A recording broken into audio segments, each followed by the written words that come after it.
Hello future officers.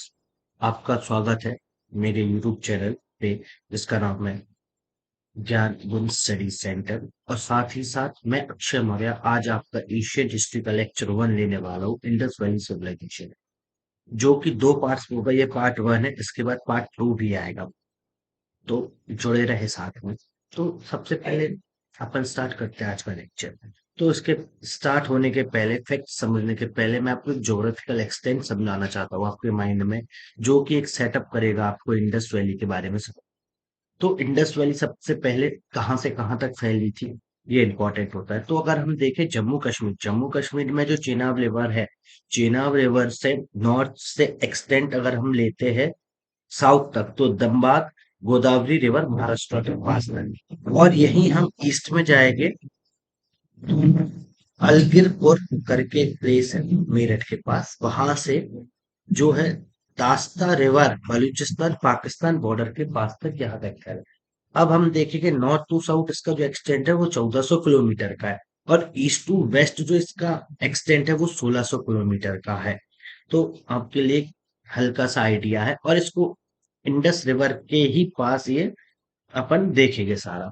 तो चलिए आज का लेक्चर स्टार्ट करते हैं। सबसे पहले तो इंडस वैली सिविलाइजेशन को, जैसे कि हम जानते हैं, बहुत से नेम से जाना जाता है, जैसे Harappan civilization, Saraswati civilization, Sindhu Saraswati civilization. और हड़प्पन सिविलाइजेशन क्यों कहते हैं? क्योंकि जो सबसे पहले एविडेंस मिले थे इंडस वैली सिविलाइजेशन के, वो जो पंजाब वाला, जो आज पाकिस्तान वाला एरिया है, वहां एक हड़प्पा करके छोटा सा कस्बा है। तो उस वजह से इसको हड़प्पन सिविलाइजेशन के नाम से भी जाना जा सकता है। मेनली ये ब्रॉन्ज एज का पार्ट है, ब्रॉन्ज एज, जो कि हम आगे अच्छे से डीपली समझेंगे। और नॉर्थर्न रीजन ऑफ इंडिया में, जो कि मैं आपको एक बेसिक आइडिया दे चुका हूँ कि कहाँ से कहाँ कैसे एक्सटेंट है इसका एरिया। और 2500 से 1750 बीसी के बीच में ये पाया जाता है। अब चालकोलिथिक एज भी कहा जाता है ब्रॉन्ज एज को। मतलब इसका सीधा सीधा क्लियर बात ये है कि उस समय के लोगों को आयरन के बारे में जानकारी नहीं। यहाँ से एक इम्पोर्टेंट फैक्ट आपको मिल गया। अगर किसी भी क्वेश्चन एग्जाम में क्वेश्चन आता है कि भाई इंडस वैली सिविलाइजेशन के लोग आयरन के बारे में जानते थे कि नहीं, तो आपको पता होना चाहिए नहीं जानते थे। तो सबसे पहले जो हड़प्पन सील थी वो अलेक्जेंडर कनिंघम को मिली थी 1853 में, जो कि एक ब्रिटिश इंजीनियर थे पंजाब रीजन के आसपास। तो उन्होंने उस समय ज्यादा ध्यान नहीं दिया हड़प्पन सिविलाइज सील पे। उनको लगा कि ये लोकलाइट का भी कुछ सील वगैरह हो सकती है, इस वजह से उन्होंने उसे इग्नोर करा। उस सील में क्या था ये इंपॉर्टेंट, उस सील में एक बुल था बना था और 6 लेटर्स लिखे गए थे। वो लेटर्स जो है आज तक पढ़े नहीं जा सके। और इंडस वैली सिविलाइजेशन जितनी भी हम बात करेंगे, इसमें हमारे पास कोई भी रिटन एविडेंस नहीं है। एक बात आप याद रखें, ये आर्कोलॉजिकल सर्वे पे ही है, तो इसमें चेंजेस होते रहते हैं। तो सबसे पहले 1921 में D R Sahni ji, R D Banerjee साहब, ये जो दो हमारे इंडस वैली सिविलाइजेशन को फाउंड किया। तो आपके लिए पहला क्वेश्चन ये है कि डी आर सहानी ने किस साइट का डिस्कवरी की थी, और आर डी बैनर्जी का मैं आपको बता देता हूँ, मोहनजोदारो की साइट इनने फाइंड की थी। अब 1930 जॉन मार्शल वो व्यक्ति है जिनने पहली बार इंडस वर्ड यूज किया है। किसके लिए? इंडस वैली सिविलाइजेशन जो नाम रखा गया, इनने पहली बार वर्ड यूज किया है। और ये भी आर्कोलॉजिकल सर्वे का ऑफिसर रहे हैं। फिर 1938 में J H Mackay, M S वास्ट एक्सक्रीडेड हड़प्पन इन 1940। इनने other part Vats M S Vats साहब ने other parts of Harappan civilization के फाइंड किए थे 1940 में। तो यहाँ तक आपको एक रॉ आइडिया समझ में आ गया होगा किसने क्या फाइंड किया है। और ये जो इसमें मैंने फैक्ट्स लिखे ये बहुत इंपॉर्टेंट है, और क्वेश्चन मत भूलिए कि 1921 डी आर सहानी जी ने किस साइट को डिस्कवर किया था। ये आपके लिए क्वेश्चन है, कमेंट बॉक्स में करके बताएं।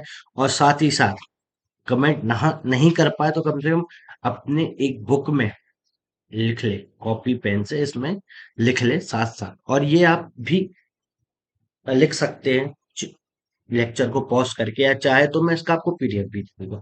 तो अपन अब चलते सेकंड। पेज पे। तो सबसे पहले हम समझने वाले ओरिजिन एंड एवोल्यूशन।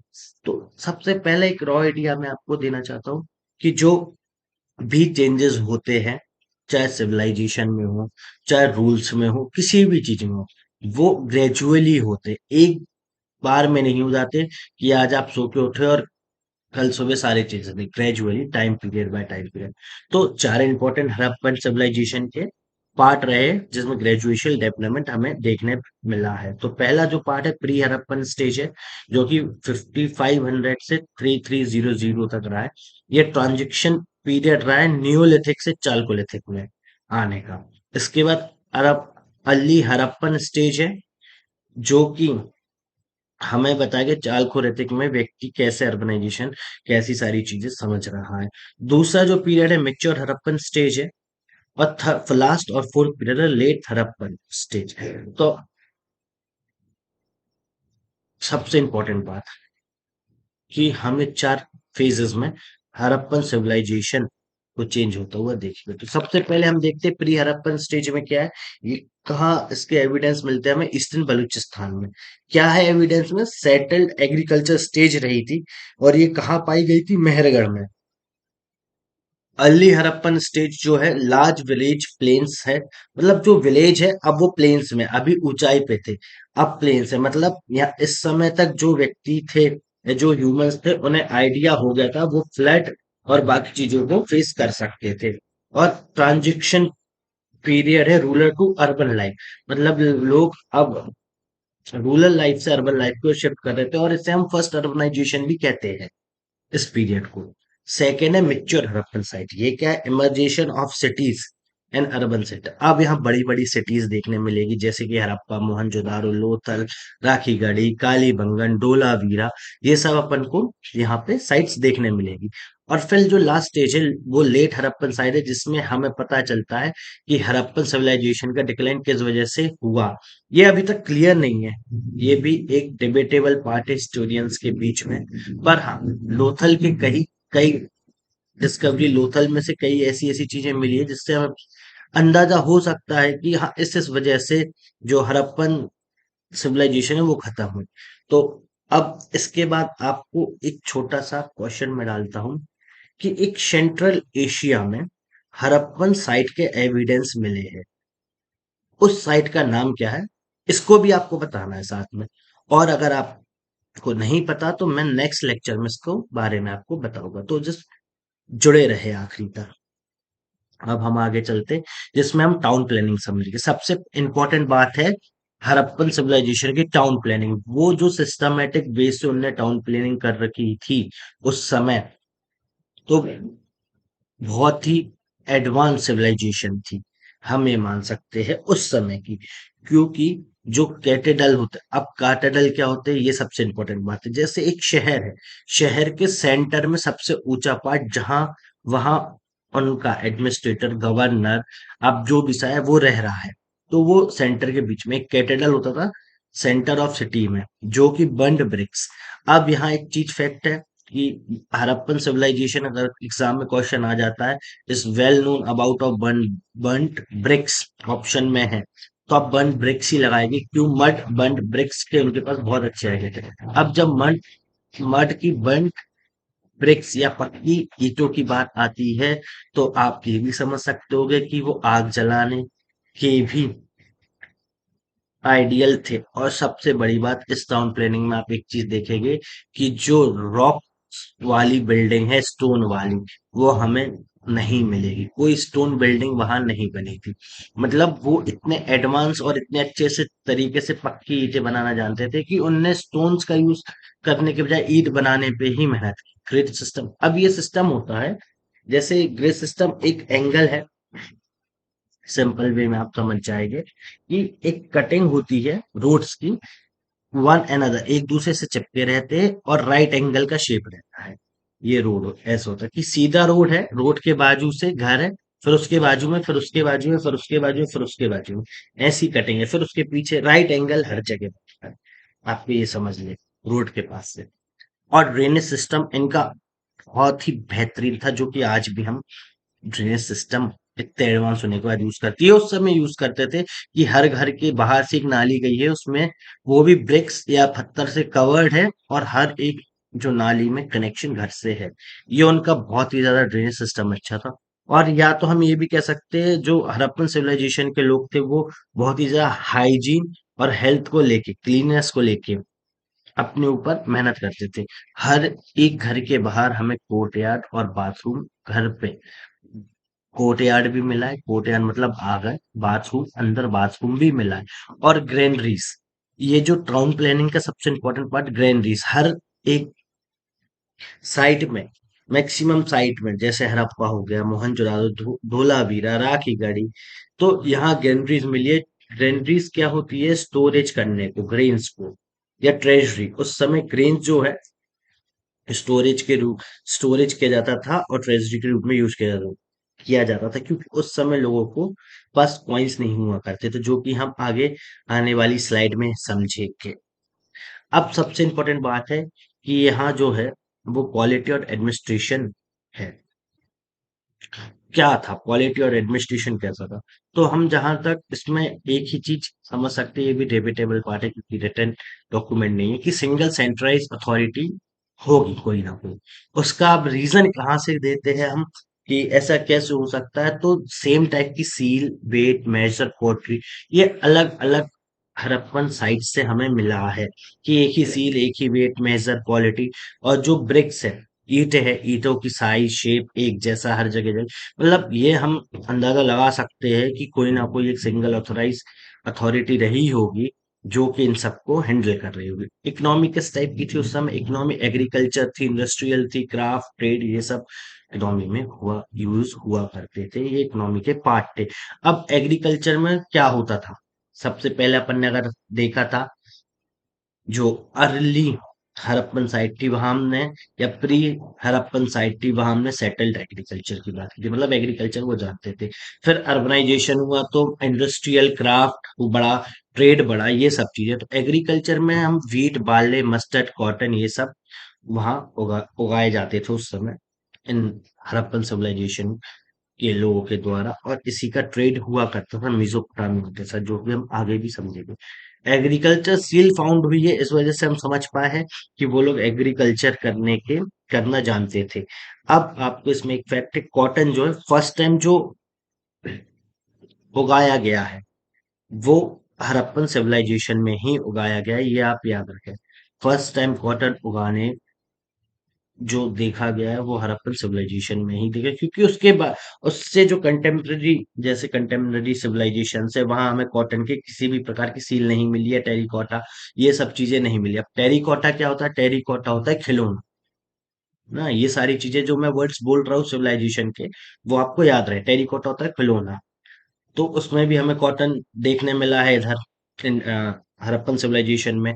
और कॉटन की सील्स या टेरिकॉटा में हमें कॉटन की डिजाइन देखने मिली। बाकी अदर जो इसकी मेसोपोटामिया, चाइना, इजिप्टियन जो सिविलाइजेशन थी, वहां ऐसा कुछ देखने नहीं मिला। तो हम ये तो समझ सकते हैं कि Chinese civilization, Egyptian, Mesopotamia civilization से जो हमारी हड़प्पन सिविलाइजेशन थी या इंडस वैली सिविलाइजेशन थी, वो काफी ज्यादा एडवांस थी। तो अब साथ साथ डोमेस्टिक एनिमल्स भी थे, गोट, कैट, डॉग। एसिस, एसिस का मीनिंग होता है डोंकी, कैमल, शीप, बफेलो, ये सब थे। यहाँ प्रिंटिंग मिस्टेक है, तो शिप की जगह आप शीप कर लीजिएगा। तो ये सब देखने मिले। डियर, एलिफेंट, राइनोस की हंटिंग की जाती थी खाने के लिए। और उस समय के लोग, अब ये एक चीज है, हॉर्स के बारे में नहीं जानते थे। तो आप ये याद रखें, जे डिडंट यूज्ड हॉर्स, वो यूज हॉर्स का यूज नहीं किया करते थे। अब एक चीज है नॉर्मल सी, कि आज हम इंडस वैली सिविलाइजेशन कितनी सारी चीजें बोलती है, वो वैसा, कि वो क्राफ्ट ये यूज करते थे, ऐसा। तो ऐसा हम कैसे कहते हैं? तो ऐसा इसलिए हम ऐसा कहते हैं क्योंकि जो हमें एविडेंस मिले हैं, एविडेंस के तौर पे, क्या सील हो गई, टेरिकॉटा हो गया, अलग अलग डिजाइन्स हो गई, इन सब चीजों में जो हमें डिजाइन्स मिली है, या आर्ट मिला है, या ड्राइंग मिली है, तो वो हम उस हिसाब से बोलते हैं कि हाँ ऐसा रहा होगा। अब इतनी सारी साइट है, हम कैसे माने कि हड़प्पन मोहनजोदारो के हड़प्पन सिविलाइजेशन की ही साइड से इंडस वैली, तो वहां टेरिकोटा या सील जो है वो सेम रही है। इस वजह से हमने ये प्रूफ माना, या जो डिजाइनिंग है घर बनाने की, ब्रिक्स बनाने की, वो भी सेम है, तो इस वजह से हम उसे इंडस वैली सिविलाइजेशन का पार्ट मानते हैं।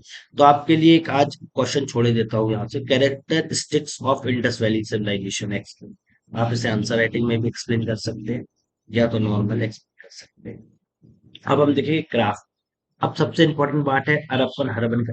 अर्बन कल्चर था, मतलब शहरीकरण था उसमें, और ब्रॉन्ज एज का था, मतलब कॉपर और टीन के बारे में लोगों को इन्फॉर्मेशन थी। तो टूल जो मेड अप हुआ करते थे स्टोन और ब्रॉन्ज के हुआ करते थे। और सबसे इम्पोर्टेंट बात, specialized artisan, gold smith, bricks maker, bead maker, stone culture, ये जो सारी चीजें हैं, मतलब एक स्पेशलाइज्ड पर्सन हुआ करता था। जैसे जो गोल्ड स्मिथ का काम कर रहा है, या सोना बनाने का सुनार है, तो वो स्पेशलाइज्ड हुआ करता था, हर कोई नहीं किया करता था। सबके काम डिवाइडेड थे, कि ब्रिक्स मेकर जो है, जो ब्रिक्स बना रहा है ईंट बनाने का, तो वो उस चीज में स्पेशलाइज्ड है। बीड मेकर, बीड एक टाइप का स्पीशियस स्टोन होता है, स्टोन की डिजाइनिंग करके सेमी डिजाइन वगैरह करके उसका कुछ ऑर्नामेंट्स टाइप बना लिया जाता है, तो वो होता है वीट बीट। तो ये सेमी प्रीशियस स्टोन से मिलके बनाते हैं, ये आपके लिए। ऑर्नामेंट में गोल्ड और silver, bronze, copper vessel use हुआ करते हैं। ऑर्नामेंट में गोल्ड और सिल्वर की, मतलब जो गहने हैं, ईयर रिंग्स पहनना, नोज रिंग्स पहनना, गले में, पैरों में, कुछ भी जो भी पहनना, वो गोल्ड और सिल्वर के ऑर्नामेंट्स यूज हुआ करते थे, और ब्रॉन्ज कॉपर के वेसल्स भी यूज हुआ करते थे। अब सबसे इंपॉर्टेंट है पोएट्री। पोट्री जो पॉलीक्रोम और नॉक पोट्री हुआ करती थी, और ऐसे इसमें टोटल 4 प्रकार की और पोट्री हुआ करती थी। वो चारों नाम आप कमेंट बॉक्स में बताना मुझे, मैंने जानबूझ के नहीं इसमें नोटिस किए। अब जो सबसे इम्पोर्टेंट है, पोलोक्रोमी जो हुआ करता था वो क्या था, ये आपको फाइंड करना है। और नॉक्ड में आपको बता देता हूँ, जैसे एक वेसल है, उसके बाजू से एक डिजाइन बना दो यू शेप में, या बी शेप वाली, बी शेप की जो डिजाइन है वो हुआ करती थी पोट्री में, कि जो पकड़ने के लिए काम है। और कलर कौन सा यूज हुआ करता था उस समय की पोट्री में, red and black ware painting use हुआ करती थी, आपको ये याद रखना है। कई बार इसमें से क्वेश्चन पूछा जाता है कि इंडस वैली सिविलाइजेशन के लोग किस वेयर की पेंटिंग किया करते थे, तो रेड एंड ब्लैक वेयर की पेंटिंग किया करते थे।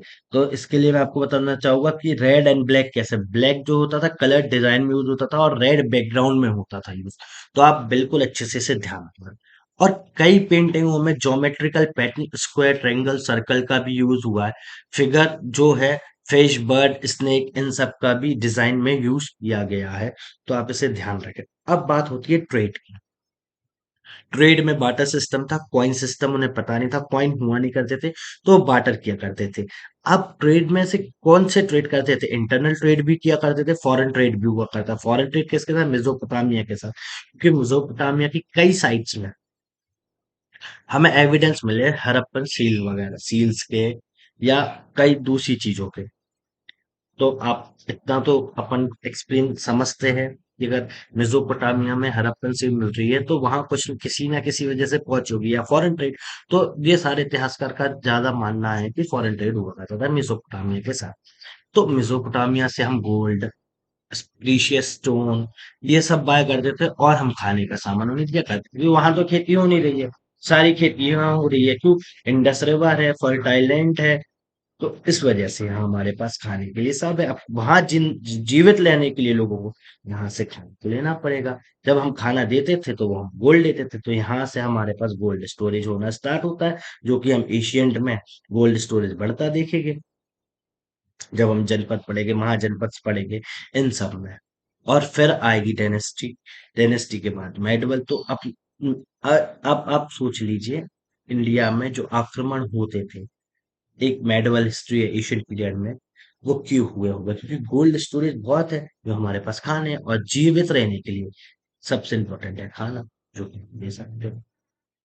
अब सोशल लाइफ किस टाइप की हुआ करती थी, सोशल लाइफ हुआ करती थी, जो मेल और फीमेल थे टू पीस क्लोथ्स पहनते थे, लोअर, नीचे एक धोती टाइप पहन लिया, ऊपर एक कुर्ता टाइप, इस टाइप का गारमेंट्स पहन लिए। बीड्स जो पहने जाते थे मेल और फीमेल, बीड्स मैंने बताया था ना, ऑर्नामेंट बनते सेमी प्रीशियस स्टोन से, उस टाइप के ऑर्नामेंट मेल और फीमेल दोनों पहना करती थी। गले में हार पहनी है फीमेल मेल दोनों, डिजाइन अलग है, कलर्स अलग है, पर दोनों पहनते थे। ऑर्नामेंट जो मैं आपको बता चुका हूँ, गोल्ड और सिल्वर के इयररिंग्स वगैरह। म्यूजिकल एक स्ट्रिंग भी फाउंड हुआ है, मैंने वहां उस समय के लोग म्यूजिकल जानते थे कि कैसे होता है। तो म्यूजिकल स्ट्रिंग जो है किस साइट से प्राप्त हुआ है, आपको ये नाम, साइट का नेम कमेंट में बताना। इंडोर गेम्स भी वो जानते थे, जैसे क्यूबिकल डाइस जो मोहनजोदारो में फाउंड हुई है, इंडोर गेम्स भी होता था। फिशिंग, बुल फाइटिंग, हंटिंग, ये भी वहां के लोग बुल फाइटिंग में एंजॉय के लिए करते थे। Weapon such as axe, bows, arrows, ये सब बनाते थे कॉपर और टिन से।